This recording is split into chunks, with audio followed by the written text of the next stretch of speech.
We can heal the pain of our past, but when we talk about challenges, it's not if we're going to face challenges, it's when. From the living room to the boardroom, Janelle Bruland is the visionary founder of Management Services Northwest. I came home from work one day and I found my two youngest daughters home alone. They'd been in their dad's care and he had abandoned the family. Sometimes I think that we need to go back to the basics and just be like, you know what I did today? I was present in every moment. What I came to find out is that the trauma that I had for many years, it was now making its debut. Sometimes we have to go back and remember as kids what brought us pure joy. If we're not aligned with God and our purpose, then there's no business strategy in the world that's going to fix that. Welcome to the Trailblazers, the space where high-achieving women finally exhale and feel deeply understood. We are Brittany Anderson and Disha Solanki, two leaders who have built, scaled, exited, and supported multi-8 and 9-figure companies while carrying far more than most people ever see. Here we go where most conversations stop. The burnout, the pressure, the ambition, the identity shifts, the invisible load, and the moments you almost quit. This is where the real story begins. Trailblazers. From the living room to the boardroom, Janelle Bruland is the visionary founder of Management Services Northwest, a company she transformed from a startup to a multi-state industry leader with over 500 team members. Her passion for leadership and entrepreneurial brilliance has garnered numerous accolades, including 9 times placement on Inc. magazine's fastest-growing private companies list and recognition as Washington State Business Person of the Year. Her best-selling book, The Success Lie: 5 Simple Truths to Overcome Overwhelm and Achieve Peace of Mind, is a Success Magazine must-read. After overcoming her own challenges, Janelle pursued certification in mindfulness, meditation, and trauma-informed yoga. She has a genuine heart to help others break free of unresolved trauma and find peace and balance in their lives. She recently released her latest book, Your Way Back to Happy, and today we get to hear from Janelle. Janelle, I am so grateful to have you here. Welcome to the show. It's going to be fun. Thank you, Brittany. So excited to be here with you today. Well, let's dive right in. Janelle, what are you most excited about right now?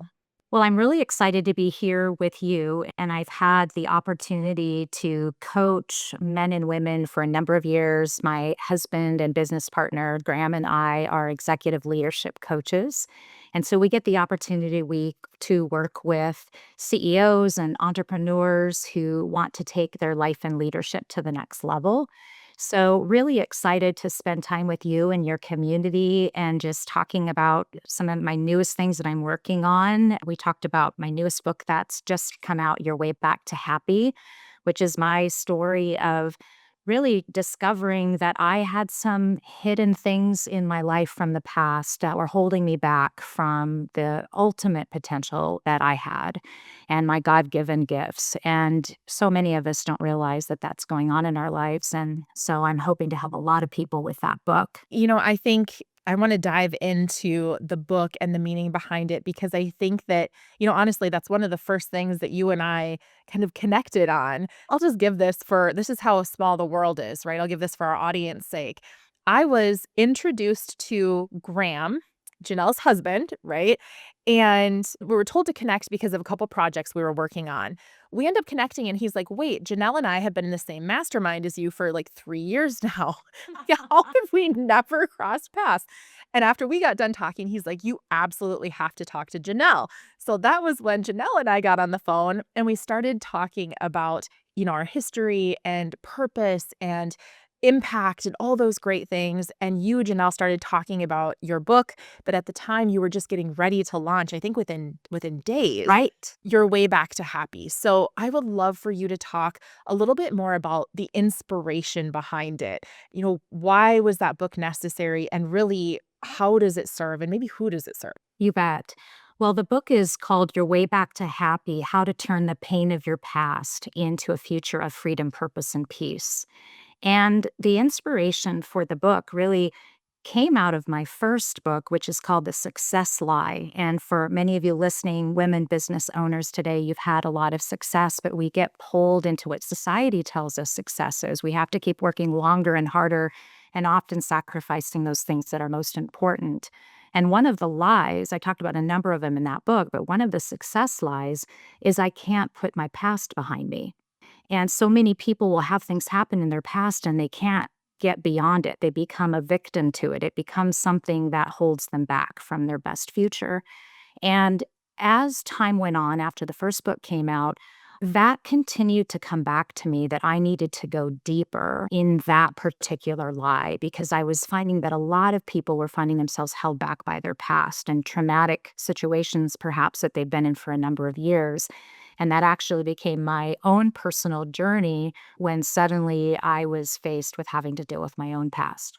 So, Janelle, a lot of times on the show here, we like to unpack and we like to really get to know the human behind the story. So, not to give away maybe the details of the book, but are you willing to share a little bit about maybe your own struggles and your own story? Because I've just found that, we can see ourselves in so much of other people's struggles and where they run into challenges. And so would you mind sharing openly a little bit about that? Oh, absolutely. So it was interesting. I've been an entrepreneur and had entrepreneurial pursuits for decades and had a lot of success growing businesses. And I felt that although I'd been through some tremendous challenges in my life, that I had overcome that and I had gone on. I had done some work for a problem that I had gone through. And just to give you a little bit of background, is I was married. My first husband was an addict. And I didn't know that when we got married. And when I got married, as probably many listening here today, when you are a little girl and you grow up and you're going to get married, you believe that is the person you're going to be with for the rest of your life. And for me and my beliefs and my faith, I believe that you are with someone for the rest of your life in sickness and in health. And so, as my husband began to battle with addiction and the up and down cycles of addiction, for those of you who are familiar with that, it's very painful because when he was well, he was a wonderful husband and a wonderful father. And when he wasn't, it was extremely difficult. And it just continued to get more and more difficult until I came home from work one day and I found my two youngest daughters home alone. They were 4 and 7. They'd been in their dad's care that day. And I came home and they were home alone for I don't know how long. And he had abandoned the family. So that was a pivotal moment for me when my girls were young. And to go through that traumatic experience of suddenly being a single mom to these girls, 3 girls, and being in the midst of exponential growth in my business, successful facility management company, commercial facilities. I had about 200 employees at that time and a lot more now. And so I wanted to continue to grow my business. I had clients to take care of, my team members to take care of, and a family to take care of. And all of a sudden had that sprung on me. So it was a very difficult chapter and I did a lot of work. But the most important thing to me, which the moms who are listening can relate to, is when something happens in your family, the most important thing is your kids. And so all of my attention was to making sure they were okay. And I thought I was okay. I really did. And I did some work on that. And it was years later where remarried, to Graham, as I mentioned, in a safe place, in a wonderful relationship, my kids grown, that I went on a trip with a girlfriend, wonderful weekend together, came back from that trip. It was in California. We had a wonderful days on the beach and great food and one of those friendships that you haven't seen them in a while, but when you get back together with them, it's like you haven't missed a day. And so it was like that wonderful weekend. Came back, first leg from California back to Seattle was fine. Then the second leg, we were told as we were getting on the plane that there was going to be a storm, just the short flight from Seattle to Bellingham. And I thought, okay, I've never liked this flight in this little plane, but that's okay. And then the flight just became more and more turbulent. And I started to feel my anxiety really rise. And finally, the pilot came on and he said, "I'm sorry, folks, we're going to try to land here, but it's very windy. So it's going to be bumpy on the way down." And it was really bumpy. The plane was just pitching and weaving. And finally, the captain came on and said, "I'm sorry, but we're going to have to take you back to the airport. It's not safe to land. We are going to turn back around." So when we landed at the Seattle airport and everybody was getting off the plane, I'm looking around and everybody seems fine, and I don't feel fine.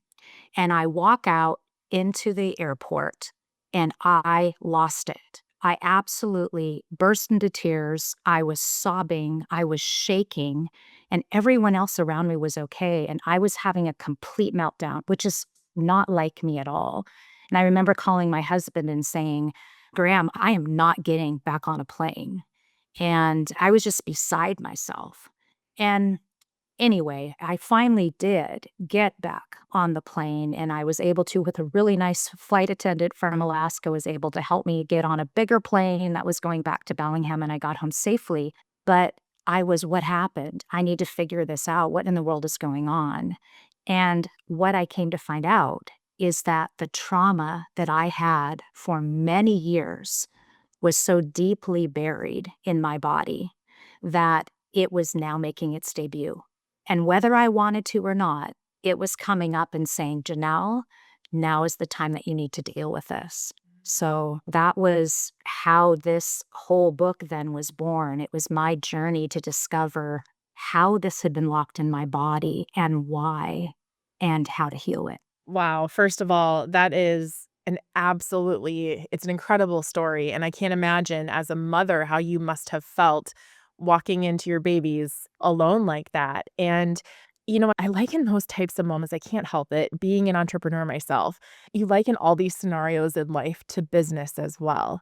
And how there's so many times, and especially like for our audience, so many of the women that we encounter, they are incredible entrepreneurs. They're business owners. They're rocking it. They're shaking it. They're moving and shaking. And a lot of them are also moms and their partners, significant others, spouses, whatever the case may be. And there's all of these times where you get to these points of breaking, right? Where you think like, "Oh my gosh, I can't do it anymore." Janelle, you had your point of walking in and that abandonment and that, "Oh my gosh, my children." And there's times we walk into our business and we're like, "This is all going to blow up. And this is all like, how do I deal with this?" So my point in this and where I'm going is that a lot of times as entrepreneurs, and I believe this is trauma-based, which is where my question lies, is we're really good at dealing with things when they blow up. Like, we are so great at managing it when things feel like they are caving in, when they're falling apart. We step in and we go into action. And I'm wondering, from your experience in working with so many high-profile people and highly successful people, do you find that trauma often is, call it a motivating factor in jumping into action, when in reality, maybe we need to take a step back and make sure that somebody's taking care of us? I know that's a really long-winded path to get there, but really is the trauma fueling? And I think sometimes people don't want to deal with it because they don't want to put that fire out because they're afraid it might hinder them from success. That is such a good point. And what I'm talking about to leaders in this book, because people looked at me and thought, "Wow, she's got this all together." I felt like I was beyond this and had moved on. And I talk about in the book the typical MO of an entrepreneur. And typical MO is pain. What pain? The ability to move and act in crisis.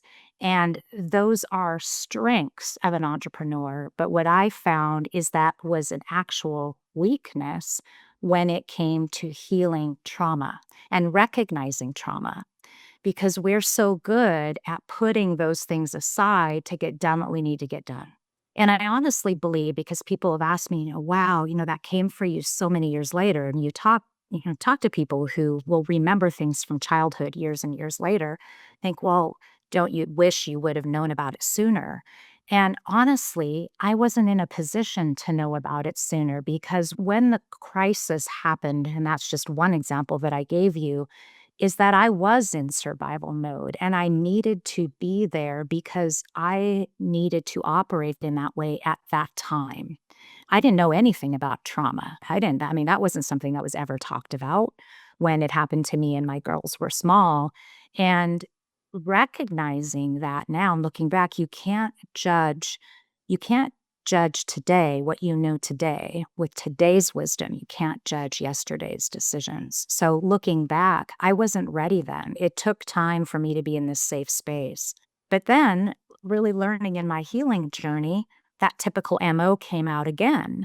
And I tell a story in the book of, I give several modalities to healing trauma because I tried them all.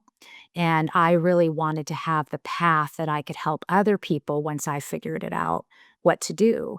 And I was trying to solve it. I was trying to solve trauma. I was trying to push through. And I remember a session with, I did some neurofeedback, which was incredibly helpful to healing past trauma and also just optimizing the brain as well. So my doctor, Nathan, was helping me with this, and we did this little exercise, and he said, okay, we're going to do some brain training. All you need to do is just be quiet and just relax, close your eyes, and do some breathing while you listen to this music. We're going to do this for a few minutes. Well, he interrupted me after a bit and said, hey, Janelle, let's try to relax. And he did some breathing together, and I thought I was doing great. And he said, actually, your brain is revving up when you're closing your eyes. It's not calming down. And I'm thinking, well, I've got this. Let's do it again. I'll try harder. And we did the exercise for another 5 minutes and we got done. And I said, so did I do better? And he said this wonderful thing to me. He said, Janelle, this capability of pushing through is not helping you right now. So that was how I've always accomplished everything, right? Is that's how we set goals and we accomplish it. We figure it out. We push through. And in order to heal, you needed to do just the opposite. So one of the chapters in the book is from pushing through to letting go. And I really needed to allow the process to happen and let go. And I'm learning that in my life, and it's made incredible life-changing alteration for me, that I'm no longer that push through to make things happen. I'm much more about presence and allowing, and that's how I was able to heal. I think you bring up such a great point there too, is that, you had your major moment and that kind of call it catastrophic. And then life kind of went on and you build back. And then all of a sudden, okay, well, I'm still the same, like I'm still Janelle, right? Like that Yes. you're pushing through and you have this reminder. So my question is, as people are navigating their own journey, and I know through conversations that we've had, whether it's in our Trailblazers community or it's just amongst some of the amazing women we've been able to interview or have conversations with, is that a lot of them have, a lot of us, not them, us, we have stories and we build and we overcome and we work towards it. But I don't believe the work is ever really done. And so, what are some things today now, Janelle, that you continue to do to make sure that you are continuing to heal, that you aren't falling back into old patterns or old behaviors, old mindsets maybe? Like what helps you stay true to your journey? Thank you. That is so important, Brittany, because we can heal the pain of our past, but when we talk about challenges, it's not if we're going to face challenges, it's when. Mm. So we need to remember how important it is to build resilience and life-sustaining practices. So I do that on a regular basis. My morning success ritual is non-negotiable for me, and I'm spending time in meditation and prayer. I have an infrared sauna that I use. I do yoga. I do movement. I'm very, very disciplined about sleep and nutrition, movement. Those things are really important. And the biggest part of it is really to stay aware. I found more and more the most important thing that you need to do is learn how to be present. And it's kind of a buzzword now, but most people don't really know how to do it. And it's through practicing that you learn to become more aware. And I recently, my father was ill and then he passed away. And that was another very, very difficult situation to go through, losing the parent who was my hero and the man that was always stable in my life and growing up. And I was very aware when my body started to go into those old survival tactics or again, the typical MO tactics where, well, I'm not going to deal with this right now. I'm not going to feel this right now. I've got other things I've got to do because you really feel like your work can be your escape sometimes from things that are going on. So instead, I handled it completely differently. I was very in tune with my feelings. I allowed myself to feel exactly how I felt. If I needed to have a hard cry, I had a hard cry. If I needed to have a bad day, I allowed myself to have a bad day. And it was okay to have a bad day, to need support, to need help. And like you said, we're so good at focusing on others and not so good at taking care of ourselves because we focus on everything around us. We carry this heavy mantle of our businesses, our teams, our clients, our families, and we are the most important asset of any room that we walk into. And unless we're taking care of ourselves, if we're depleted, if we have trauma we haven't dealt with, if we're not aligned with God and our purpose, then there's no business strategy in the world that's going to fix that. We have to work on ourselves. And then that's when we're really going to be able to create an impact in the lives of others, right? Yeah, I mean, that is number one, that is such great. And I don't even like the word advice because everything that you just unpacked there is so much more than that. I mean, I think that, and I go back to my own kind of, we all have these moments in time when my own father passed away. And I had a kind of a tough relationship and I had a strange dynamic where I was set to go on stage in like 12 hours. I found out on social media that it was the just terrible scenario. Mm.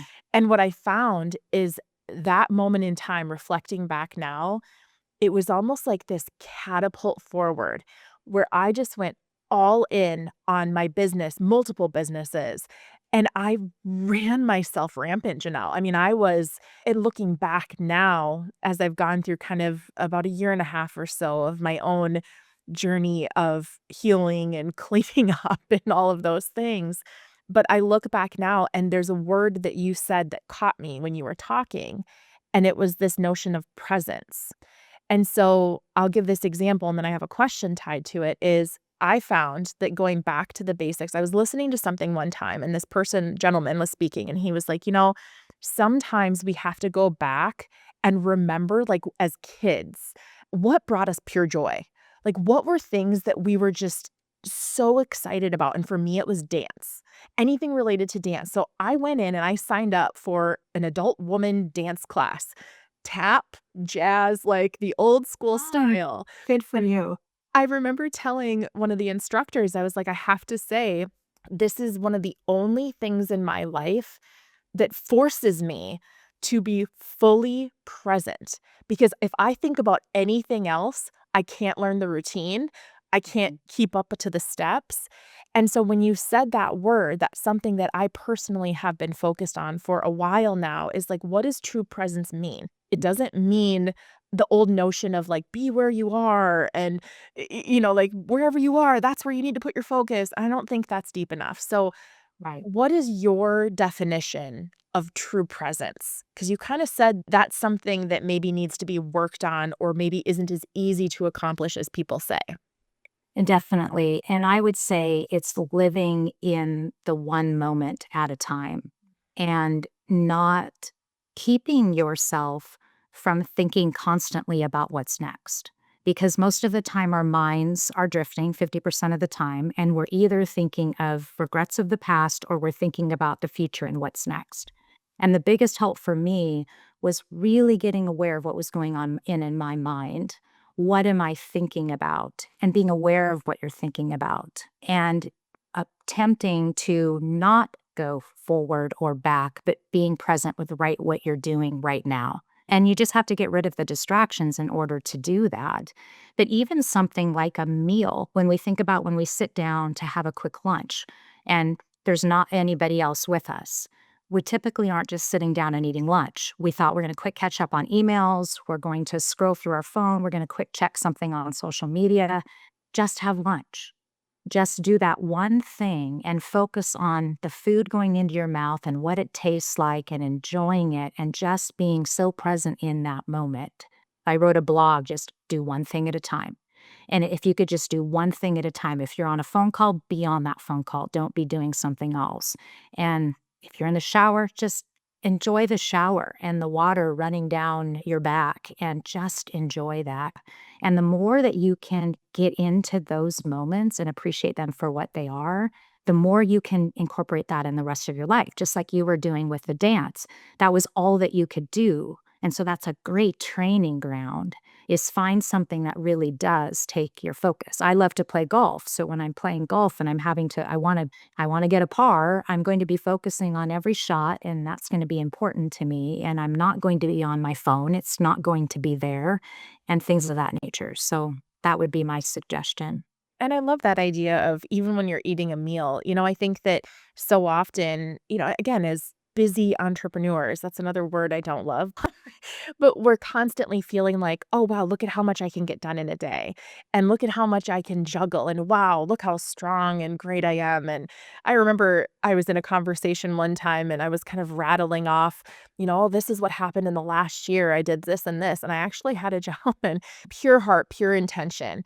He was like, "I sense an element of pride, like, when you share those things."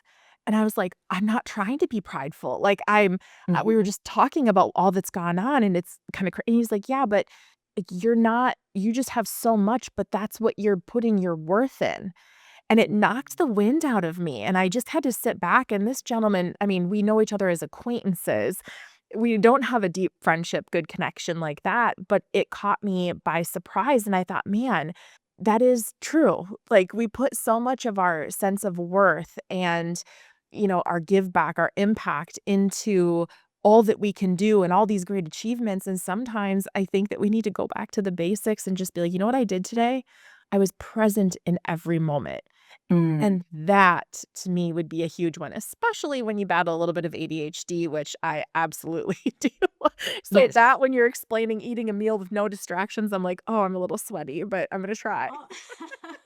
No, I know, and me too, and but what's really cool is when you're really practicing these things and you're putting them into effect, is it does change you over time. I would have my children would say, "You're a different person now." I used to be a lot more intense with what I was doing, super passionate, getting so much done, and now I have a beautiful pace where I have not just this morning quiet routine, but I have more space between my appointments. So you don't find yourself going from one to one to one to one all day long and then falling in bed exhausted at night, but that you are mindful throughout your day and present throughout your day. And you can do that by creating just a little bit more margin. So if you think something's going to take you 2 hours, maybe block 2.5 for it so that you just have a little bit more time and it's amazing when you put things in less time, you can get focused and you can do them in less time.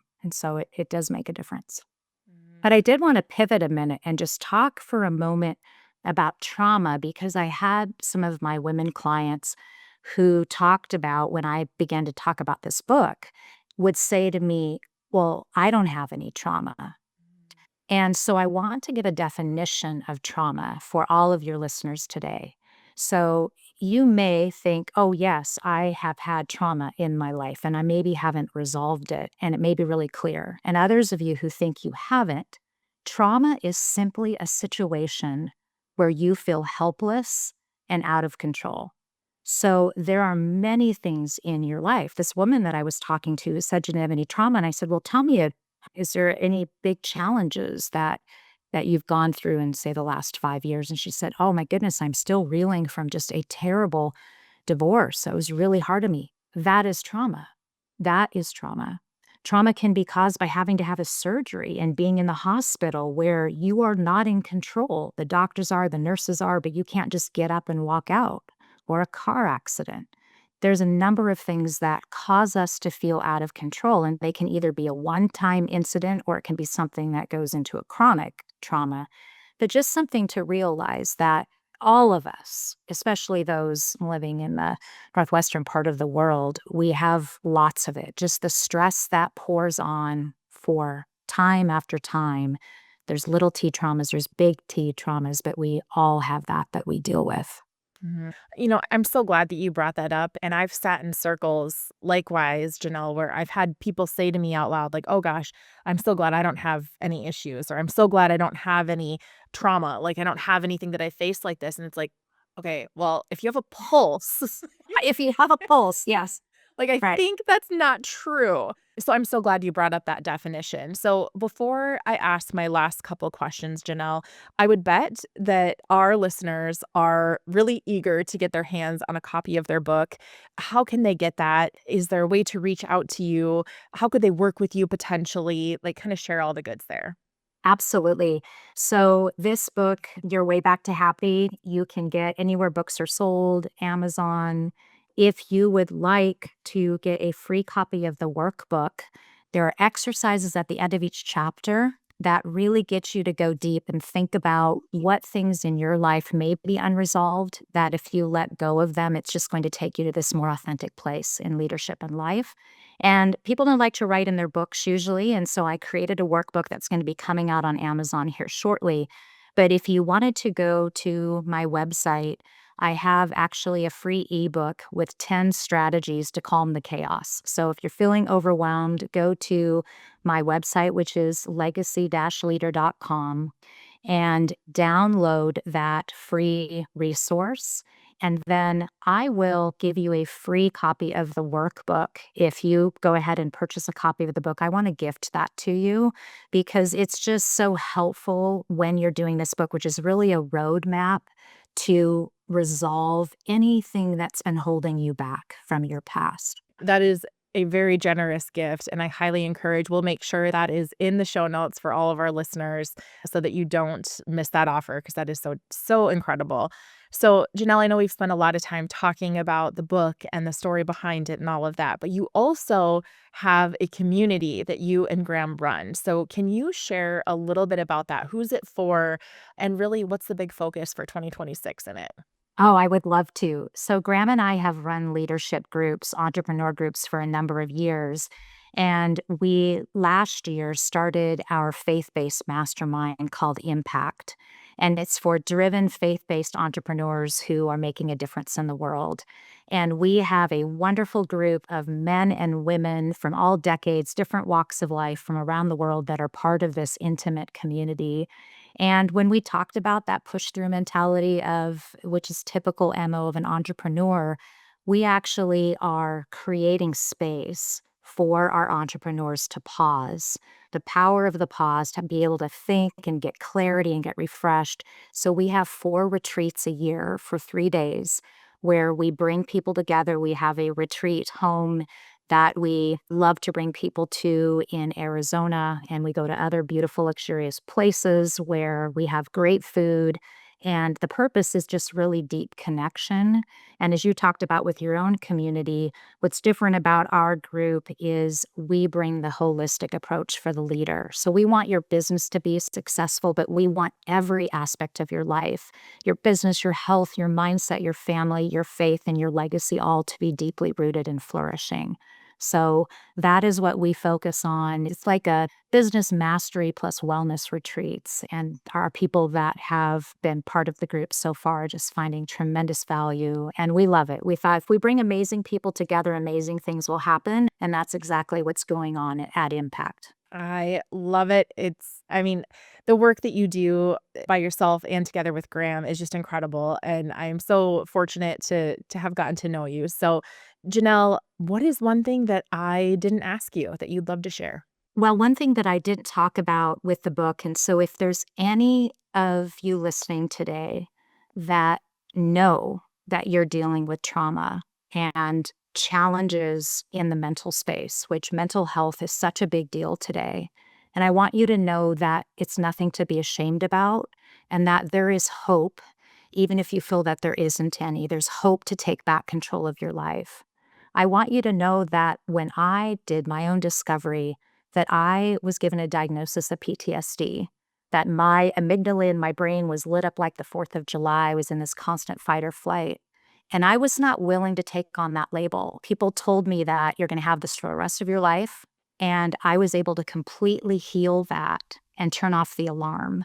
not with medications, which of course were pushed very heavily, and there isn't anything wrong with that, but with natural healing remedies, I was able to completely heal that past trauma. So I just want you to know, if you're listening, that there is hope. And when you heal whatever's holding you back from your past, it's going to take you to this place where you don't even recognize yourself, your freedom, the peace that you feel, and you're going to be a more authentic and loving leader as well. Thank you so much, Janelle, for your wisdom, for your authenticity, and for just sharing today. So I'm so grateful that you joined us on the show. Oh, thank you for having me, Brittany. It was such a pleasure. If this episode supported you, share it with a woman you respect and want to lift up. Join our free Trailblazers community, the space where high-achieving women finally feel met. You'll find the link in the show notes. Until next time, keep moving forward, keep listening to yourself. And remember, you deserve support too.